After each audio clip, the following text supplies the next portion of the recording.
नमस्कार दोस्तों, welcome back to concept. My name is Dharmendra Rajbhar. ठीक है, स्वागत है आपका कॉन्सेप्ट के ऑप्शन सी के सेशन में, जहां पर हम बात करते हैं कुछ डेटा पॉइंट्स के बारे में, जहां पर हम बात करते हैं स्ट्रैटेजीज प्लस टूल्स के बारे में। ठीक है, तो अभी अभी हमने सीखा कुछ, हम इंडिकेटर्स के बारे में बात कर रहे थे। अभी चलिए आगे सीखते हैं, कुछ टेक्निक्स के बारे में बात करते हैं। ठीक है, तो आज का पूरा सेशन आप देखोगे, जो पहले भी हमने सेशन लिया था, जो अभी भी हम सेशन ले रहे हैं, इसमें हम देखेंगे कि किस तरीके से हमारा सेटअप जो अच्छा खासा, मतलब टेक्निक्स हम किस तरीके से यूज कर सकते हैं, क्योंकि बहुत जरूरी है। अगर हम टेक्निक्स को नजरअंदाज करेंगे, कोई भी हम स्ट्रैटेजी बनाते हैं, अगर हम टेक्निक्स को नजरअंदाज करेंगे तो आप देखोगे कि हम उसमें सक्सेसफुल रहने के चांसेस बहुत कम रहेंगे। ठीक है, अभी जब मैं टेक्निक्स की बात कर रहा हूं, तो टेक्निक्स का मतलब क्या होता है अब वो देखिए, क्योंकि जो इंडिकेटर्स होते हैं, जो डेटा होते हैं, वो एज इट इज आते हैं, राइट। हम उनको कैसे इस्तेमाल करते हैं, ये बात पूरे टेक्निक पे डिपेंड करती है। ठीक है, टेक्निक कभी भी आप देखिए कि टेक्निक जो होती है आपको डिजास्टर से बचाती है। ठीक है, आपको कंसिस्टेंट प्रॉफिट आपको बनाकर देती है। जैसे आप देखोगे कि जो ड्राइवर्स होते हैं, राइट, हम ड्राइवर्स चला रहे हैं, बस ड्राइवर्स हैं, कार ड्राइवर्स हैं, ठीक है, बाइक से, आप देखोगे कि वो लोग कैसे चलाते हैं। ठीक है, हर किसी का टेक्निकल होता है, कोई सिर्फ जो स्मूथ रोड है उसी पे चला पाते हैं, और जहाँ पर रोड बहुत ऊपर नीचे है, बहुत डेंजर है, वहां नहीं चला पाते हैं। लेकिन वहाँ जो एक्सपर्ट रहेगा, जो जिसको टेक्निक पता है, वही वहां पर सक्सेस रहता है। ठीक है, हमने देखा है जो हाईवे डेंजर्स होते हैं, कहाँ कहाँ पर कैसे होता है, राइट। तो मैं उसकी बात कर रहा हूँ। और स्टॉक मार्केट हमेशा फ्लैट रोड नहीं है, स्मूथ रोड नहीं है। कई जगह आपको बहुत उबड़ खाबड़ मिलेंगे, कई जगह बहुत डेंजर्स होंगे। ठीक है, तो आपको यहाँ पर अगर आपके पास टेक्निक नहीं है तो यहाँ बहुत दिक्कत हो सकती है। तो टेक्निक रहना बहुत जरूरी है। अगर वो टेक्निक आप नहीं देखोगे, वो नहीं समझोगे, तो यहाँ पर प्रॉफिटेबल रहने की क्षमता बहुत कम रहती है, राइट। तो चलिए, जब मैं टेक्निक के बारे में बात कर रहा हूँ, तो मैं किन टेक्निक के बारे में बात कर रहा हूँ, चलिए डिस्कस करते हैं। ऑलराइट, तो मैं अपना स्क्रीन शेयर करता हूँ और हम बात करेंगे कि जब मैं टेक्निक्स के बारे में बात कर रहा हूँ तो किस बारे में बात कर रहा हूँ। सबसे इंपॉर्टेंट टेक्निक यहाँ पर है, वो है रिस्क मैनेजमेंट। सबसे इंपॉर्टेंट टेक्निक होता है रिस्क मैनेजमेंट। ठीक है, इसको पहले मैं थोड़ा सा एक्सप्लेन करूंगा, बाद में मैं इसको ब्रीफली एक्सप्लेन करूंगा। ठीक है, तो यहाँ पर आप देखोगे रिस्क मैनेजमेंट क्यों इतना इंपॉर्टेंट है, थोड़ा ब्रीफली हम बात करेंगे। तो पूरा आप देखोगे कि इस रिस्क मैनेजमेंट के हिसाब से हमें करना पड़ता है। पूरा सबसे इंपॉर्टेंट पॉइंट होता है। मैं जब भी अपने सेशन में आता हूँ तो मैं हमेशा कहता हूँ कि रिस्क मैनेजमेंट मेरे लिए सबसे ज़्यादा इंपॉर्टेंट है। ठीक है, अगर आपने मेरा कोई सेशन देखे होंगे तो आप देखोगे, मैं यहाँ पर एक चीज़ मैं बताता हूँ कि अगर मान लीजिए 50 पॉइंट के एसएल में मेरा स्टॉप लॉस 5000 का है। ठीक है, तो ये जो 50 पॉइंट का जो एसएल है, ये हमेशा कांस्टेंट तो रहता नहीं है। कि कई बार आप देखोगे 100 पॉइंट का एसएल भी हो जाता है, राइट। तो 100 पॉइंट के एसएल में जो मेरी क्वांटिटी, उसके हिसाब से तो यहाँ मेरा 10,000 का लॉस होना चाहिए, क्योंकि एसएल डबल हो गया, राइट। लेकिन ऐसा नहीं है, मैं यहाँ पर अगेन 5000 का ही मैं लॉस लेने को तैयार रहूंगा। तो मैं यहाँ पर क्या करूंगा, जो ये पोजीशन यहाँ पर थी उसका पोजीशन का आधा हो जाएगा। मतलब अगर मैं यहाँ पे 100 क्वांटिटी में ले रहा था, तो यहाँ पर मैं 50 क्वांटिटी पे जाऊंगा। ठीक है, अगर उस पर्टिकुलर स्टॉक में मेरा ये रिस्क मैनेजमेंट नहीं बैठ रहा है तो हम नहीं जाएंगे। हो सकता है मैं इससे कम लूँ, हो सकता है कि मुझे 50 क्वांटिटी नहीं लेने दे, क्योंकि लॉट साइज कभी भी कस्टमाइज नहीं हो सकती है। तो मैं यहाँ पर क्या करूंगा, 40 अगर मेरा दे रहा है तो मैं 40 पर ले लूंगा, राइट। अभी जैसे बैंक निफ्टी की क्वांटिटी आप देखोगे 30 है, अभी मैं 45 लेने जाऊंगा तो मुझे लेने नहीं देगा, राइट। मुझे 45 चाहिए, लेकिन फिर मैं क्या करूंगा, अगर 45 नहीं मिला तो मैं 30 से ही संतोष मुझे करना पड़ेगा कि हम 30 क्वांटिटी ले। ठीक है, तो पूरी बात रिस्क मैनेजमेंट, लेकिन इसमें सबसे बात आप देखोगे टेक्निक्स की। ठीक है, टेक्निक्स क्या क्या होता है, तो चलिए डिस्कस करते हैं कि मैं जब टेक्निक की बात कर रहा हूं तो क्या यहाँ पर टेक्निक की बात हो सकती है। ठीक है, तो देखिए इंट्राडे में लोग नेकेड पोजीशन बनाते हैं। ठीक है, नेकेड पोजीशन बनाते हैं इंट्राडे में। मतलब ये है कि अगर मान लीजिए निफ्टी का कोई कॉल का ऑप्शन है, वो 650 या 700 के आसपास चल रहा है, तो वो यहाँ पर क्या करेंगे, मान लीजिए कि यहाँ पर आप लॉट, यहाँ पर आप कुछ क्वांटिटी लेना चाहते हैं, करेक्ट। मान लीजिए आपने यहाँ पर कुछ 900 क्वांटिटी, मतलब जिन पास कैपिटल बहुत अच्छा है, 9-10 लाख रुपए, तो अगर वो इतना क्वांटिटी यहाँ पर लेना चाहते हैं तो 900 के हिसाब से आराम से आप देखोगे यहाँ पर 5-6 लाख रुपए का उनका इन्वेस्टमेंट हो गया। ठीक है, 5-6 लाख रुपए का इन्वेस्टमेंट हो गया। तो ये 5-6 लाख का जो इन्वेस्टमेंट हुआ है 900 क्वांटिटी के हिसाब से, अभी आप देखोगे कि यहाँ पर जब ये 10 रुपए भी ऊपर जाएगा तो आपको 9,000 रुपए का प्रॉफिट दिखाएगा। ठीक है, 9,000। और 20 रुपए जाएगा तो 18,000 दिखाएगा, 30 रुपए जाएगा तो 27,000 दिखाएगा। इस तरीके से इसमें प्रॉफिट आपको दिखाएगा। अभी आपको एक बात यहाँ पर एक बोल, उसको कहते हैं हम कड़वा सच, ठीक है, bitter truth.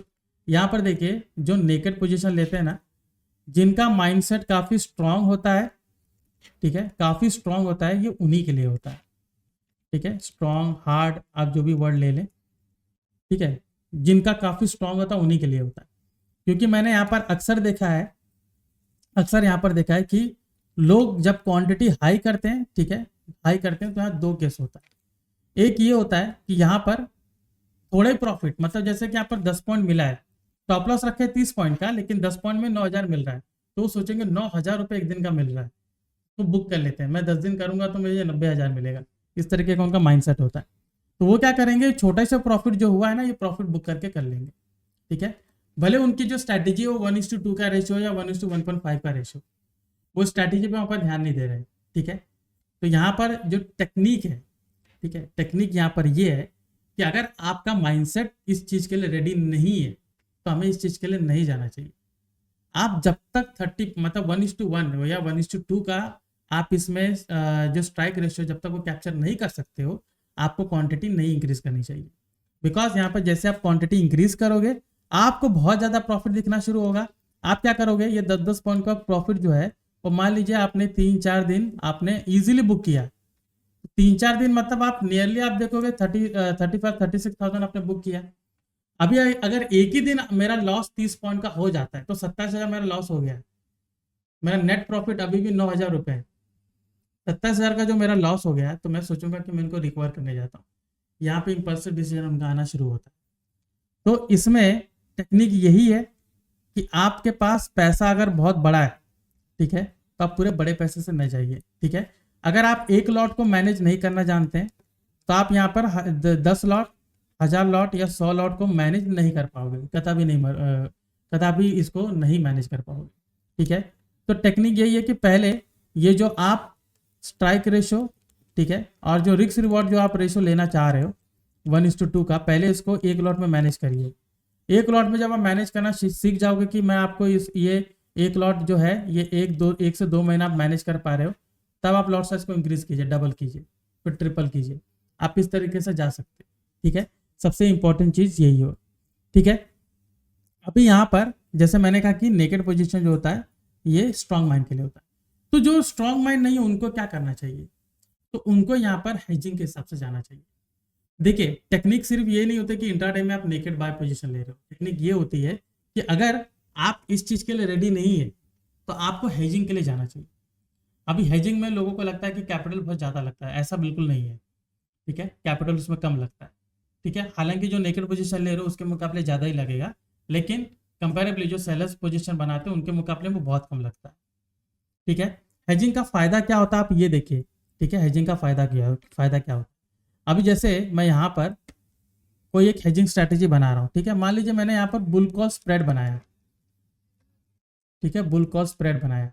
Bull call spread में क्या होता है, हम एक कॉल को बाय करते हैं, ठीक है, आपको दिखा देते हैं टूल्स में जाके, ऑप्शन आर्किटेक्ट। यहाँ पे जैसे अदानी में मैं बुल कॉल स्प्रेड में बनाना चाह रहा हूँ, तो जैसे बुल कॉल स्प्रेड यहाँ पर ये रहा, ठीक है। तो मैं यहाँ पर क्या करता हूँ, एक कॉल को मैं बाय करता हूँ और एक कॉल को मैं सेल करता हूँ। मतलब जो मेरा एटीएम का जो कॉल होगा मैं उसको बाय करूंगा और ओटीएम का जो कॉल होगा उसको मैं सेल करूंगा, तो ये मेरा क्या हो जाएगा, हेज हो जाएगा, ठीक है। अभी ये हेज काम कैसे करेगा वो भी देखना बहुत जरूरी है, राइट।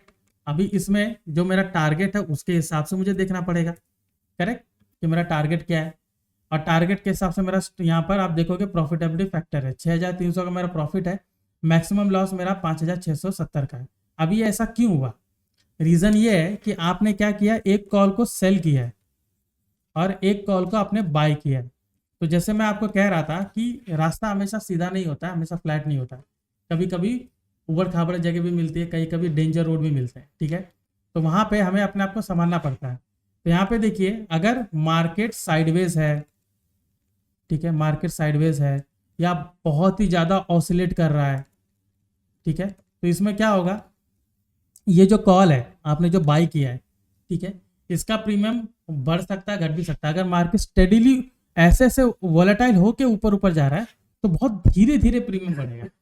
हो सकता है कि यहाँ पर प्रीमियम ना बढ़े, हो सकता है वो एटीएम का आपने लिया है थोड़ा सा यहाँ पर ये प्राइस ऊपर गया तो वो आईटीएम बन जाएगा, लेकिन उसका प्रीमियम ज़्यादा बढ़ेगा नहीं, क्योंकि बहुत वोलेटाइल होकर ऊपर जा रहा है। तो हो सकता है कि आपने अगर इसको बाय किया है सॉरी 600 पे, हो सकता है यहाँ पर 610 दिखा रहा हो, ठीक है, ज़्यादा नहीं दिखा रहा हो।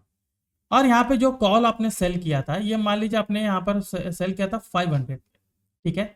अभी यहाँ पर ऑप्शन में एक चीज़ बहुत तेजी से काम करती है, वो टाइम डीके। आपका जो एक्सपायरी है वो जितना नज़दीक आता है उतना टाइम डीके फास्टर रेट पे काम करना शुरू करता है। तो जो 500 पे आपने सेल किया था, ये हो सकता है 480 पर आ गया हो, ठीक है। तो आपने क्या किया, हेज किया, इन केस मार्केट ऊपर नहीं जाता है तो आपका ये जो प्रीमियम है ये तो कम होता जाएगा, लेकिन ये भी कम होगा। तो मैं ये नहीं कहूँगा कि यहाँ पर आप प्रॉफिट बना रहे हो, लेकिन आपका जो बहुत ज़्यादा लॉस हो रहा था ना, वहाँ पर एक तरीके से हेज हो गया आपका। अगर मान लीजिए यहाँ पर प्रीमियम गिर के हो जाता 400 और ये 500 से गिर के मान लीजिए हो जाता है 350, तो 400 यानी कि 200 प्रीमियम का आपका लॉस हुआ है, राइट। 200 प्रीमियम का लॉस हुआ है। तो 200 प्रीमियम के लॉस में आप कितना यहाँ पर जो हमारा लॉट साइज है, एक लॉट के हिसाब से अगर आप कैलकुलेट करके तो 6000 का लॉस है, ठीक है। बैंक निफ्टी की मैं बात कर रहा हूँ।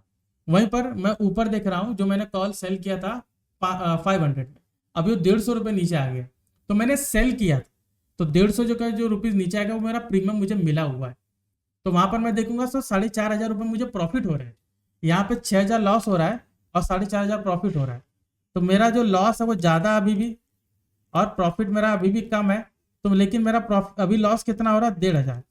तो आप ये देखिए कि जो 6000 मेरा लॉस हो रहा था, अभी सिर्फ 1500 लॉस है, तो यानी कि मैंने 4500 फिर भी बचाए हैं।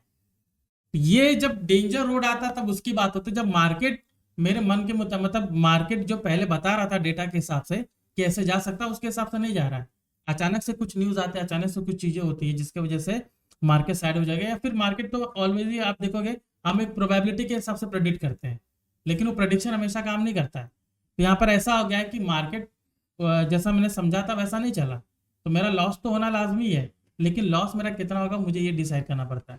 इसलिए मैंने टॉपिक मैंने आपको बताया था कि ट्रेडिंग टेक्निक्स, कि यहाँ पर टेक्निक को मुझे लाना बहुत जरूरी है। अगर मार्केट खूब वन डायरेक्शन ऐसा ऐसा जा रहा है, वहां पर आप नेकेड पोजीशन बना सकते हो, आपका स्ट्रांग माइंडसेट होना बहुत जरूरी है। लेकिन अगर स्ट्रांग माइंडसेट नहीं है, आप बहुत डरते हो कि मेरा बहुत ज़्यादा लॉस होता है, मैं बहुत वो डर जाता हूँ, तो आप हेजिंग से जाइए। आसान है, ठीक है, आसान है, और आप देखोगे कि आपको लॉस भी कम होगा, ठीक है। अभी इंट्राडे में जब हम बनाते हैं तो जाहिर सी बात है हेजिंग बनाना थोड़ा सा डिफिकल्ट होता है, लेकिन आप उसको बनाइए, आप उसमें प्रॉफिटेबल होने के ज़्यादा चांसेस होते हैं, ठीक है। मतलब प्रॉफिटेबल होने के चांसेस होते हैं, लेकिन आप देखोगे बहुत ज़्यादा प्रॉफिट नहीं मिल रहा है, ठीक है, बहुत ज़्यादा प्रॉफिट नहीं मिल रहा है, कम ही प्रॉफिट मिलेगा, लेकिन ठीक है, कंसिस्टेंटली अगर आप उसको कैरी आउट करोगे तो अच्छा रहेगा। अभी जैसे मान लीजिए आप नेकेड ऑप्शन में 10,000 प्रॉफिट बना रहे थे, और यहाँ पर आप मान लीजिए कि हेजिंग करके आप सिर्फ 2,000 प्रॉफिट बना रहे हो, लेकिन ये कंसिस्टेंट है, कंसिस्टेंट है। तो अगर आप इसको लगातार 15 दिन बनाते हो तो आपका 30,000 यहाँ पर प्रॉफिट है। और यहीं पर 10,000, जो आज 10,000 बना रहे हो, कल 20,000 मेरा नेगेटिव हो रहा है, फिर आगे जाके 15,000 पॉजिटिव हो रहा है, फिर 10,000 पॉजिटिव हुआ, फिर अगेन एक दिन मेरा 20,000 नेगेटिव हो गया। तो आप देखोगे इस चक्कर में आपको ज़्यादा प्रॉफिट नहीं है। अभी ये जो बीच में बड़ा बड़ा लॉस है, ये हमारे माइंडसेट के हिसाब से ज़्यादा होता है, ठीक है। तो आप देखोगे अल्टीमेटली रिजल्ट जो है वो कुछ खास नहीं आएगा। यहाँ पर आप देखिए जो एक मैं कहूँगा कि जो टारगेट होता है, जो हम टारगेट, जो एक हमारा एक्सपेक्टेशन होता है, वो देखना जरूरी है कि अगर एक्सपेक्टेशन में सोच रहा हूँ कि महीने का मेरा 5% आ जाए, 10% आ जाए, तो उस पर हमें अड़े रहना है कि हम इसके हिसाब से अपनी स्ट्रैटेजी कैसे बनाएं, ठीक है। आप इवन 2% से आप मार्केट को आउट परफॉर्म कर रहे हो, तो हम ये क्यों सोचे कि हम रोजाना यहाँ पर बहुत ज्यादा बनाएंगे, ठीक है।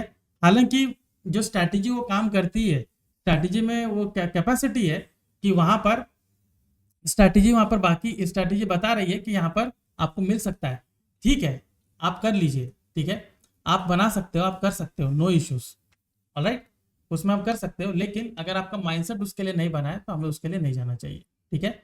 आप यहाँ पर हेजिंग के लिए जाना चाहिए। यहाँ पर हेजिंग के लिए आप देखोगे 3 कंसेप्ट है जो मैं आपको नेक्स्ट वीडियो में बताऊंगा, तो मैं आपको जरा बता देता हूँ, ठीक है। नेक्स्ट वीडियोस में मैं आपको ये बारी बारी बताऊंगा। हेजिंग के लिए सबसे इंपॉर्टेंट है आपका आयरन फ्लाई, ठीक है, आयरन फ्लाई स्ट्रैटेजी। फिर आप देखोगे दूसरा है आयरन कॉन्डोर, ठीक है, आयरन कॉन्डोर आप इसमें लेते हैं। और तीसरा आप देखोगे इसमें है डेल्टा न्यूट्रल स्ट्रैटेजी, ठीक है। ये काफ़ी जो इंस्टीट्यूशन है बहुत इसमें इस्तेमाल करते हैं, ठीक है। तो मैं ब्रीफली आपको एक्सप्लेन करूंगा नेक्स्ट वीडियोस में, ऑलराइट। अभी के लिए फिलहाल मैं आपको सिर्फ एक अंदाजा दे रहा हूँ कि किस तरीके से इन स्ट्रैटेजीज पर काम किया जा सकता है, किस तरीके से टेक्निक हमें हेल्प करेगी, ऑलराइट। तो आज के सेशन में हमने देखा कि ट्रेडिंग टेक्निक्स किस तरीके से मुझे हेल्प कर सकती है, किस तरीके से ये मेरे लिए काम आ सकती है, ऑलराइट। सो आज के सेशन में इतना था, मिलते हैं नेक्स्ट सेशन में, जो मैंने आप स्ट्रैटेजीज डिस्कस की है उसके बारे में मैं डिटेल में बताऊंगा, alright. So this is Dharmendra signing off, आपका नमस्कार।